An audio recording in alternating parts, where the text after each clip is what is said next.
BFM Academy, l'œil du boss. Il a créé 2 entreprises au moins que vous connaissez, mythiques notamment. Il est aussi écrivain puisqu'il a publié une autobiographie qui est parue au mois de mars dernier qui s'appelle Une vie choisie chez Grasset. Et il a même d'ailleurs cofondé une école de formation au métier du numérique, c'est Marc Simoncini.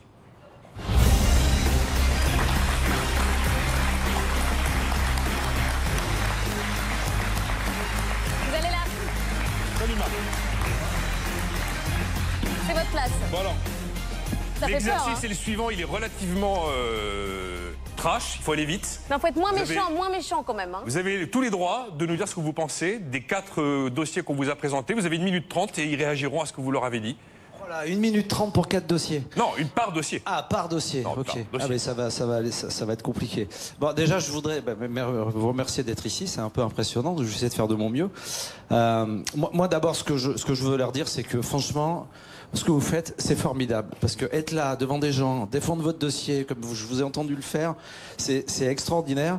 On ne se rend pas compte de la difficulté que c'est de créer une boîte. On ne s'en rend pas compte de tout ce qu'il faut surmonter, de nombre de gens qui vous expliquent que ça ne marchera jamais. Alors ce soir, je ne ferai pas partie de ceux qui diront que ça ne marche pas.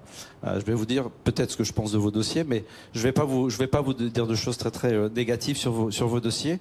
Je vais commencer par Lysane Léon. Alors je fais dans l'ordre de ce que j'ai sous les yeux. Alors moi, j'ai pas eu comme vous 2 heures de questions. J'ai lu ça dans la voiture en arrivant. Donc je vous remercie Marc de dire que vous aviez bien travaillé. Voilà, donc je l'ai fait parce qu'il y a pas mal de bouchons. Alors vous faites du B2B, c'est pas ma tasse de thé. Vous vendez des solutions aux entreprises sur abonnement, en freemium, j'imagine.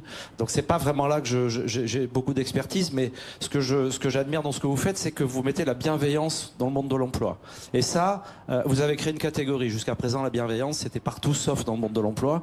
Encore, c'était pas à beaucoup d'endroits. Donc vous avez pris ce pari de révolutionner la manière dont les gens vont travailler ensemble, dont ils vont s'occuper les uns des autres. Et en ça, c'est un pari formidable. Est-ce que les entreprises vont acheter cette idée? Est-ce que vous n'êtes pas trop tôt? Est-ce que c'est pas difficile d'inventer un marché, d'expliquer aux entreprises que désormais la bienveillance doit être sur les bureaux? Je sais pas. Je vais vous faire réagir. Alors, allez-y. Ce n'est pas trop tôt aussi parce que LinkedIn très très court, travaille sur la reconnaissance. Même les réseaux sociaux, LinkedIn travaille sur la reconnaissance, sauf qu'elle est pour nous superficielle. Donc non, je ne pense pas que ce soit trop tôt.